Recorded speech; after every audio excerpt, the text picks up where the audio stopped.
Welcome to the Smash series on lameness. I'm Noldy Rust, and today we are on the Swney farm with Dave Swney and Stu Rogers from Hoof-it. Today we are going to talk about the essential gear you need for hoof trimming. Yeah, so there's a table full of equipment here. Some of these things I use, some I don't use or haven't seen before. And so, yeah, Stu, I think if we can just go through the table or just talk about some of the non-negotiables that you see we should be using as farmers, and maybe what are some of the tools that make it easier for us to do lame cows as well. It's always a job that none of us like doing, and can be quite hard if we've got the wrong tools. It's like a builder trying to bang in a nail with a wrench rather than a hammer. So what do we need? Okay, starting off, if you think that you've got a lame cow, you probably have to think that you're going to need some sort of hoof block or hoof shoe to help the cow recover. Yep. So we've got a range of different hoof block products, and they all have got different strengths and weaknesses, and some are better than others. So we can talk about them later. What else you need is a sharp knife. Yeah. Because a sharp knife makes the job a lot easier than a blunt knife. Yeah, don't look at my knives. No, we're not. You got 8 knives here. That's more than one. Oh, right. So on the knife thing, realistically for farmers, what you want to do is you want a knife that's actually comfortable to hold. So every farmer's some have got big hands, some have got small hands. So realistically, when you're picking a knife, you pick a knife that's got a handle that you're comfortable with. Because if you're comfortable with it, you'll have more control. Some handles are quite small, but then that's fine if you've got small hands or if that's really comfortable for you. Yeah. It's whatever fits. It's what works for you. And obviously they come left and right. Come left and right, and yeah, it's getting something that you're comfortable with, and then it has to be sharp. Yeah. Because a blunt knife won't do anything for you. Yeah. And all it'll do is make it more awkward for Daisy. Keep it sharp, yeah. Leading on from that, another little thing could be like a hoof pick. Very basic, very simple, but it will help you find little bits of stones and grits or anything else that may be stuck between the hooves and the claw that you can't visually see. Yeah. Leading on from that, we have what we call a loop knife. Very common with farriers, with horses. They actually have them sharp and they actually trim with it. But for us as farmers and cow trimmers, I use the loop knife to spread the hooves apart, and then it's when you've got your aerosol, you've got a gap, you can get the aerosol, you get the spray right into the problem. The blue spray, especially for foot rot cows. Exactly. Yeah. And I keep it blunt so it doesn't damage the skin. Yeah. All the little things you've got, what we call like claw checker. It's only a guide, it's not the be all and end all, but it gives you an idea of what a hoof shape possibly can be, and then it has measurements on the side to give you an idea of what length should be, but that varies across breeds. Yeah. Grinders and discs. Yep. Okay, there's a whole lot out there. First of all, we'll start with the don'ts. Don't use your standard steel masonry floppy sandpaper disc. The reason being is for these to work, they create heat. We don't want to create heat in the cow's hoof because that heat transfers into the live tissue and it's very uncomfortable for the cow. You only have a disc that has a blade. So there's a whole variety, and some are from different manufacturers.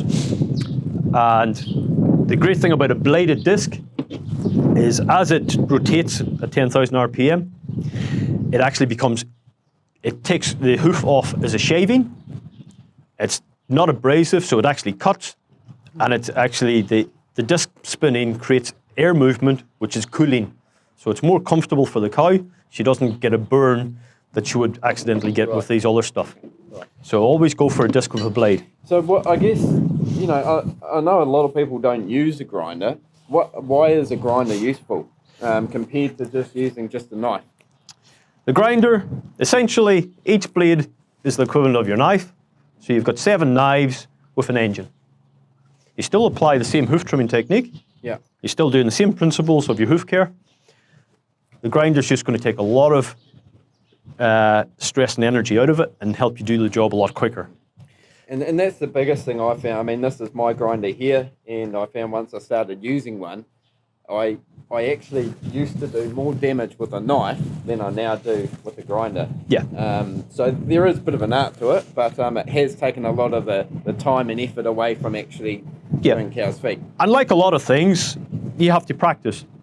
And for people starting off initially, as particularly when you buy a new disc and you've never tried it on a cow, is also get someone who has done it to look over your shoulder and help you. But first thing you do is get a piece of wood, go to the workshop, put it in the vise, take your grinder and practice on the wood, on the fence post or batten. Find out where all the hoof chips are flying off, get used to it, the rotating and turning it, because you won't do any damage when you're working on the fence post. Yeah. Cool. Moving off that, what I will notice, Dave, is get a guard on your grinder. Yep. Just like this. Just like this. Health and safety first, guys. Perfect. Yes. Yep. And coming on with you, when you've got the grinder, things you may want to invest in as well are wrist guards. Yep. It'll just help protect your forearms, and safety goggles. Yep. Anti-fog or perspex, doesn't matter, but yeah, you'll need that because you don't want to get any hoof chips in your eyes.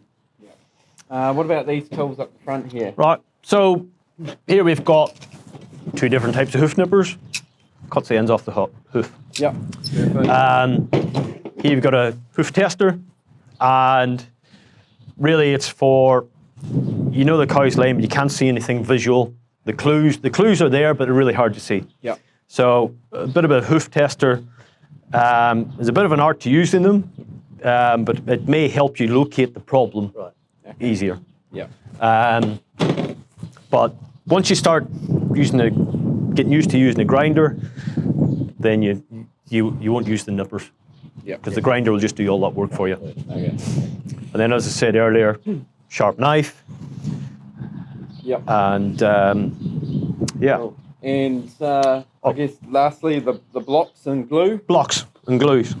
Right, so we have various blocks. All have got different functions. Yeah. These types of shoe blocks with these types of glue are getting less and less common, it's especially in the professional world. What we don't like about these types of shoes that wrap around the hoof is that to use them, you have to trim the hoof to make it fit the shoe, which is wrong. Yeah. You want to make the hoof block, regardless if it's wood or plastic or whatever, fit the cow's hoof, provided it's properly trimmed. Yeah. So then it's using a variety of different sizes, and it's getting the block to fit the hoof, because if you've got a 400 kilo cow and a 700 kilo cow, their hoof size will probably be different, so you have a different size of block. And with these here, you end up a lot of the time with a one size. Right.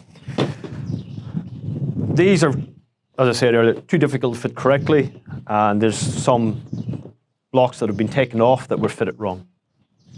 So again, to use these comes down to training, whereas these are easier to fit correctly. Easier to fit, so less chance for error if the farmer's doing it. Correct. Yeah. Yeah. So we like to keep it simple.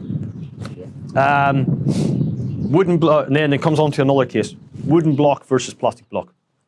Yes, the wooden block is great in the fact that it wears out. Put it on, cow walks away, and over time the wood gradually wears out, and you don't have to look at her again. Plastic block shoe, if you put it on too well, or Gonna try and get it off. you have to come back and take it off. Yeah. That's with these acrylic type glues. Yeah. With all these new polyurethane glues, they will shed easier, and we have less issues. The downside to wood is sometimes wood doesn't wear evenly. Right. So sometimes you might have to come back and create re-level that wooden block. Reshape it. Reshape it, so it's a second visit to the crush for you as a farmer. Yeah. The modern plastic blocks don't wear out. Yeah. I mean, they will just drop off in time as the cow's hoof grows. Yeah. Because the glue's only on the sole. It's not wrapped around the wall as well, so it's easier to shed. Yeah, so I guess there's plenty of options here, guys, and sometimes as a farmer it is hard to try and get your head around it all and decide what is the right fit for you. Yep. And so I guess, you know, if you are worried about it or trying to make that decision, there are professionals out there like yourself, Stu, that can sort of steer you in the right direction, because there is a lot in the market at the moment. There is so much in the market, yeah, and what I'd say is, regardless where you are in the country, there's bound to be a professional hoof trimmer not too far away from you in your region. Yeah. Yeah. Get in touch with them. Yeah. Thanks, Stu. All right.